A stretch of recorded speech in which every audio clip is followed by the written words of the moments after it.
del grave riesgo a la democracia por el que está atravesando México. De ahí la pregunta, y más al escuchar la vehemencia con la que nos está hablando, presidente, ¿por qué hasta ahora? ¿Por qué hasta hoy estamos escuchando la voz de Ernesto Zedillo? Es una respuesta muy sencilla. Sí. Aún antes de dejar la presidencia, tomé una decisión de...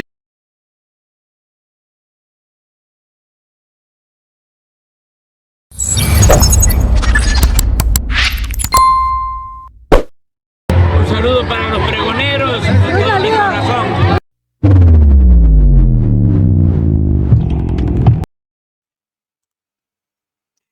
Amigos, bienvenidos a una nueva transmisión más a su canal Pregonero Informa, servidor Irving Rodríguez, transmitiéndoles desde el día de hoy. Nos encontramos en este martes 17 de septiembre del 2024. Si nos estás viendo por primera vez, muchísimas gracias por tu tiempo y por tu espacio. Solamente pido tu apoyo con la suscripción para que cada día podamos ser más en esta gran familia pregonera. Señores, pues ¿quién creen que reapareció en este espacio en el programa de Ciro Gómez Leiva? Sí, este impresentable expresidente Ernesto Zedillo, quien se hizo viral hace un par de días porque dice que está simplemente viviéndose una tiranía, sobre todo por lo que acaba de pasar en la aprobación de la reforma al Poder Judicial. Empieza esta entrevista y acaba mal, porque Ciro Gómez Leiva simplemente también le hace unas preguntas que hacen que el señor se exalte de más. Una de ellas fue ¿por qué hasta ahorita aparece?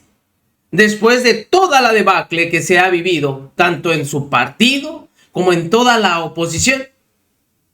Alega no ser ni un cobarde, sino que al ver el momento que se está viviendo y sobre todo de lo que se quiere hacer con el Poder Judicial, era hora de alzar la voz. No, bueno, qué joyita.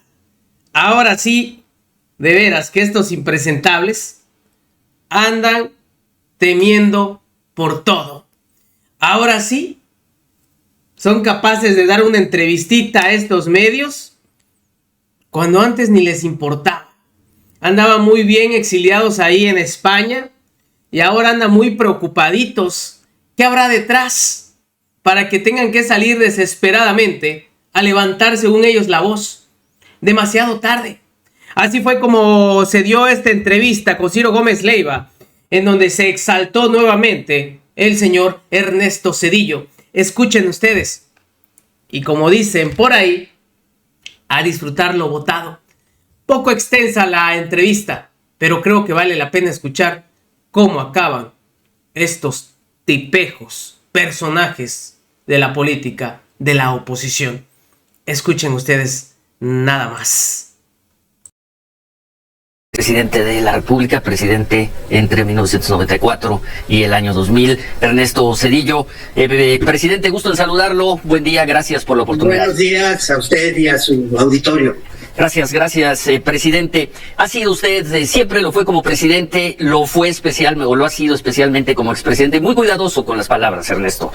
De ahí yo le digo, no hay un sobredimensionamiento, no hay algo de exageración al decir que la reforma al Poder Judicial destruirá al sistema judicial mexicano y con ello enterrará la democracia y lo que quede del frágil Estado de Derecho. No hay un tono de exageración en esa opinión, por supuesto, sí, pero no creo que sea una opinión exagerada. Estoy hablando de un riesgo que se puede materializar dado el contenido de esa reforma.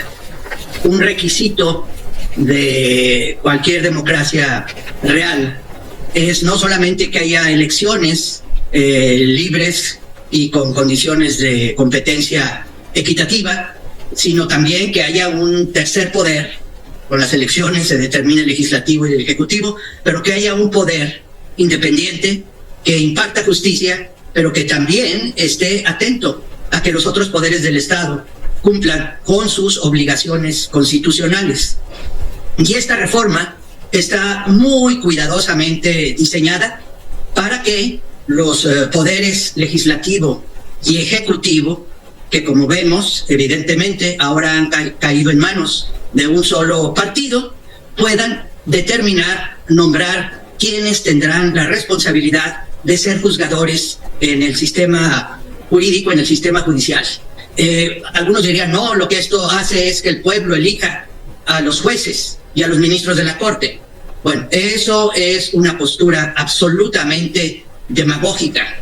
Si se estudia la reforma, claramente es un mecanismo para decirle a la gente, ustedes van a elegir los jueces, entonces eso es democrático. No, eso no es democrático. La Constitución y el funcionamiento de cualquier democracia dice que el Ejecutivo y el Legislativo deben cumplir sus funciones. Y una de esas funciones es asegurarse que se proveen los medios y las reglas para que exista un poder judicial independiente. Y una vez que ese poder judicial independiente existe, se le deja actuar. No se le intimida, no se le insulta, no se le amenaza. Y como efectivamente el Poder Judicial ha actuado en algunos casos importantes con independencia, ahora se trata no solamente de hacer una venganza, que es realmente terrible, que es atroz, sino además decir de ahora en adelante, con una fachada de democracia, el Ejecutivo y el Legislativo van a controlar quienes aplican la justicia en nuestro país. Sí. Y eso, simplemente cuando usted tiene un partido oficial que se ha convertido este partido, que puede además manejar el Poder Judicial, se llama en términos simples tiranía. Y si usted tiene tiranía, entonces no tiene democracia. Por eso afirmo con absoluta convicción que lo que ha sucedido la trágica semana pasada es que se han sentado bases para que México se convierta en una tiranía. Es el riesgo, pero es un riesgo que existe hoy en día con altísima probabilidad. Y no podemos depender como nación, como ciudadanos, de la buena fe, que nos digan, no se preocupen, después de todo vamos a incluir en las listas por las cuales los ciudadanos habrán de votar, pues la gente que cumpla con los requisitos indispensables. Porque para empezar, los requisitos de ser parte de ese servicio judicial se están degradando considerablemente. Se está destruyendo la carrera judicial en términos prácticos. Así que no podemos tomar como buena esa palabra. Sí. Y en cuestión de instituciones, usted no toma la palabra. Las instituciones se construyen sobre bases legales y constitucionales realmente sólidas. Pero además tiene otros aspectos absolutamente escandalosos. ¿Cómo se va a determinar la administración judicial? Allá voy, Ernesto. Faltan las leyes reglamentarias. Tenemos la reforma, tenemos el marco general, faltan las leyes reglamentarias. Bueno, pero mire usted, un principio básico es que todo debe estar protegido por la Constitución. Y si usted hace una Constitución en esos aspectos, que de entrada le da la capacidad de construir una tiranía apoyándose en el Poder Judicial, por favor, y si ya se usó una mayoría calificada para cometer este terrible atropello contra la legalidad y contra la nación, ¿qué confianza pueden tener los ciudadanos de que van a usar, ahora nada más van a necesitar la mayoría absoluta, el 50% sí, más uno? No van a necesitar tácticas gangsteriles como las que se usaron en el Senado para alcanzar la mayoría calificada. No es posible tener una ciudadanía que está practicando la democracia con toda libertad y luego traicionar esa ciudadanía con métodos que son absolutamente autoritarios y antidemocráticos. Pero, ¿y entonces, Ernesto, se acabó la democracia en México? ¿Se acabó el país? No, yo dije que es un alto riesgo, sí, pero que se han sentado las bases muy claras para, en vez de democracia, tener una tiranía. Que se está destruyendo una democracia que nos construyó, se fue construida con el esfuerzo y el concurso de muchos mexicanos a lo largo de muchas generaciones. Yo fui al final parte de ese proceso, pero no fue cosa, por supuesto, cosa mía. Había gente que había estado en las calles, en el Congreso, en la opinión pública, en la ciudadanía, en la sociedad civil, clamando por democracia. Y finalmente alcanzamos algo de lo cual los mexicanos podíamos decir, por fin vivo en un país democrático. ¿Y qué sucede? Llegan unas personas aprovechando esa democracia que habíamos construido entre todos, se hacen del poder público y empiezan a manipular, a distorsionar, a abusar ese poder público para destruir las bases de nuestra democracia. Eso es totalmente ilegítimo. Eso no es ético, eso no es tenerle lealtad a la República Democrática que queremos los mexicanos. Usted dice que es ilegítimo, ellos dirán que ganaron en 2 ocasiones y con claridad las elecciones federales presidenciales. Y perdón, en el 18 y en el 24. Seamos claros, ¿sí? Estoy seguro que las personas que votaron por ese partido, que fue algo más de la mitad, nunca se les preguntó, ¿están ustedes votando porque se destruya la democracia y se construya una tiranía, donde seguramente será muy fácil abusar de sus derechos humanos y no respetar sus garantías individuales? Porque es lo que sucede en todas las tiranías. Absolutamente. La historia es muy clara. Y la historia de nuestro país y la historia de América Latina en particular es muy clara. Cuando hemos tenido gobiernos abusivos, autoritarios, sin límites en su capacidad de hacer daño, entonces se traduce en una tragedia para la gente. La gente no fue a votar. La gente fue a votar por candidatos y además la gente fue a votar, obviamente, movida por una maquinaria electoral que ha construido el partido oficial, utilizando la política social, y eso fue denunciado, fue dicho por el Tribunal Electoral, pero no voy a cuestionar, los votos se contaron bien, absolutamente. ¿Y sabe usted por qué se contaron bien? Porque existe un instituto, sí, la construcción del instituto electoral. Pero se contaron bien. Los señores están abusando de ese sistema electoral. Estamos escuchando una voz decidida, resuelta, enérgica, frases que me da la impresión sobre las cuales usted ha reflexionado durante semanas, meses en torno de un tema, de la situación, del gravísimo riesgo, del grave riesgo. ¿Perdón? Bueno. Creía en la democracia. Sí, del grave riesgo a la democracia por el que está atravesando México. De ahí la pregunta, y más al escuchar la vehemencia con la que nos está hablando, presidente, ¿por qué hasta ahora?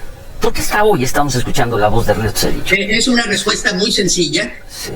Aún antes de dejar la presidencia, tomé una decisión de no intervenir en la política de mi país.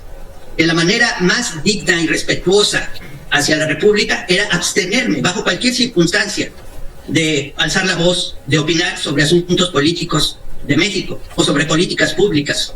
Me convertí en un estudioso y opinador de temas de la economía internacional, del desarrollo internacional, de América Latina en lo general. Dije, pero nunca voy a opinar sobre México. Pero cuando veo que la República está en riesgo, no puedo quedarme callado. No puedo ser cobarde.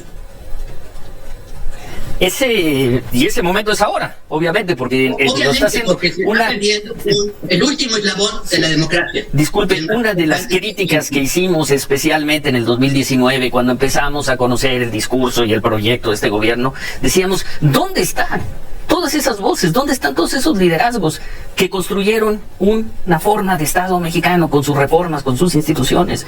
Y preguntábamos, ¿en dónde están los expresidentes, entre otros, los expresidentes de la República? No, pero ¿Quién sale a defender? Primero, yo no busco ningún liderazgo. Yo no tengo ningún liderazgo porque ese tiempo para mí pasó. Yo soy un ciudadano que ve amenazada la República y que está usando su voz para decir cuáles son los riesgos. Pero no es justo decir que no se han alzado voces. ¿Sí? Porque usted habló de qué pensar. No con fuerza, Ernesto. No con fuerza, sí se han alzado, no con la fuerza. No con la fuerza para dar el debate en los términos en el que se da, como lo expresa el gobierno y el presidente. Los juristas, los estudiosos, la gente preocupada por México, puso por escrito su opinión sobre este terrible. Y no se le escuchó. Dijeron muy claramente, claro que todo es reformable, todo es mejorable. Pero si queremos tener seguridad, justicia en nuestro país, no solamente se debe mejorar la condición del Poder Judicial, sino que además hay muchos otros aspectos que deben atenderse y que no se han atendido, ¿sí? En el Poder Judicial, bueno, es muy fácil criticar al Poder Judicial, pero decir que la austeridad republicana está por encima de cualquier consideración, ¿sí? Somos un país que tiene por cada 100,000 habitantes 5 jueces. Sí, hay países de Centroamérica que tienen 10 veces más que eso. Es decir, ese es un ejemplo. ¿Qué se está proponiendo en esa reforma para mejorar la capacidad del Estado para investigar los delitos? ¿Qué se está proponiendo en esa reforma para mejorar el funcionamiento del Ministerio Público? ¿Qué se está proponiendo en esa reforma para que se detenga la terrible impunidad de la que gozan hoy en día los criminales? ¿Qué se está proponiendo en esa reforma para debilitar, combatir y eventualmente derrotar al crimen organizado? Sí. Si lo único que aparentemente se propone es ampliar la capacidad para aplicar la prisión preventiva. Perdón, discúlpeme que lo interrumpa. Ilegal y autoritario. Disculpe que lo interrumpa. Hace unos momentos aquí el ex presidente de la Suprema Corte, colaborador nuestro los martes, Arturo Saldívar, nos adelantó la información de que tienen en preparación y lo presentarán, eso ya será decisión, el cuándo será decisión de la presidenta Sheinbaum, reformas profundas a las fiscalías y a la Defensoría Pública. Nos los dijo hace 30 minutos aquí Arturo Saldívar, Ernesto. Este señor no me merece ningún respeto. Ese señor le faltó al respeto a la Corte y se comportó de la manera más indigna cuando era ministro y presidente de la Corte. Así que qué bueno que esté pensando en eso. Nos seguramente adelantó información. es uno de los instigadores de este ataque al Poder Judicial. Bueno, hace unos momentos también el presidente López Obrador dijo que hay un grupo que trajo a Zedillo a México y que solo hicieron el ridículo. Usted en la conferencia que dio aquí en la Ciudad de México el domingo fue duro, sin mencionarlo por su nombre, fue duro con el presidente López Obrador. Lo llamó demagogo a mí me y invitaron, oportunista. Claro, de inmediato. Eso es una mentira. ¿Sí? Este congreso de juristas lo han programado para que tomara lugar en México y ellos pensando que sería un gran sitio para tener esta reunión anual. Cada año tienen una reunión de este tipo donde convocan abogados de todo el mundo. Hace prácticamente un año me recibí una carta de la presidenta de esta organización para dar una conferencia. Y todavía hace unos meses yo estaba pensando, trabajando un tema, está a punto de ocurrir lo que se llama la Cumbre del Futuro. En 3 días empieza la Cumbre del Futuro. Y yo estaba pensando escribir una ponencia sobre la importancia de restablecer en el mundo un sistema basado en el derecho y no basado en la fuerza, como ha estado ocurriendo en los últimos años, que son los temas de los cuales me ocupo yo, digamos, cotidianamente en el aula, en mi servicio público internacional. Cuando se aproximaba la fecha para este evento, y prácticamente 2 semanas antes, cuando me di cuenta que efectivamente iban a hacer el atropello constitucional que ha significado la aprobación de esto, tanto con la sobrerepresentación en la Cámara de Diputados, como esta mayoría calificada gangsteril que instrumentaron, en ese momento dije, yo no puedo ignorar esto. Esto puede ser la destrucción de la República que hemos construido entre todos los mexicanos y que claramente tenemos que mejorar. Nadie está satisfecho con la condición de México, pero no debiéramos permitir que nuestra República se siga debilitando. No podemos permitir una transformación de la democracia a la tiranía, porque esa es la transformación de la que están hablando. Ningún proyecto, y usted lo sabe muy bien, avanza sin resistencias. Tiene que haber un espacio de resistencia a todo esto, Ernesto, porque no quisiera volverle a hacer la pregunta de, pues se acabó la democracia, se acabó el país.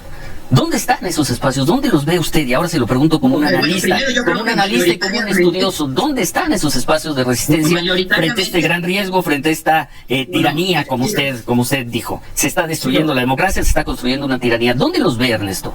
No, Ciro, primero, tenemos una ciudadanía que en su mayoría, yo diría en su absoluta mayoría, quiere vivir en una democracia. En una democracia donde prevalezca el Estado de Derecho. No todas las encuestas dicen eso. No todas las encuestas dicen eso. No porque votan por ellos, engañados. No, pero hablo de las encuestas. No hay que faltarle el respeto a la gente. No, y tenemos algo muy importante que todavía existe. Tenemos gente como usted, como muchos intelectuales, como muchos periodistas libres, que no se han quedado callados. Pero ¿cuál respuesta es la que han tenido por parte del presidente? Han tenido calumnias, han tenido insultos, han tenido amenazas. El señor ha utilizado esa tribuna facilitada por ciertos medios de comunicación masiva y su coro de personas que acuden ahí a hacerle preguntas de conveniencia. ¿Para qué la utiliza? Para intimidar, para amenazar, para insultar, y ha hecho algo que no se ve en ningún país, que tenga una pantalla y que proyecte su foto o la de otras personas y lo señale como enemigos públicos. ¿Qué conducta es esa en una democracia? Se tiene que es una garantía individual fundamental. A mí puede no gustarme lo que diga el señor Ciro Gómez Leiva, pero como presidente y como parte del poder público y como ciudadano tengo que respetar lo que diga el señor Ciro Gómez Leiva. Lo diga en su mente, lo diga con su pluma en el papel o lo diga a través de la televisión. Si estoy en desacuerdo, digo, si es importante hacerlo, ¿por qué no estoy de acuerdo? Pues ya lo vieron, así estuvo la entrevista, así es como se dio todo su punto de vista del señor Ernesto Zedillo, que anda muy preocupado, en el que alega que se va a vivir una tiranía. No, bueno. Mejor que se ahorre sus comentarios y que se quede ahí exiliado en España. Ahí anda muy bien. Ah, claro, con su buenísima pensión que se otorgó el señor. Y todos lo sabemos, ¿verdad? Nos vemos, que sigan pasando un excelente día. Servidor Irving Rodríguez transmitiéndoles desde su canal. Recuerden, la información está ahí y depende de todos nosotros el pregonarla. Nos vemos en una siguiente emisión.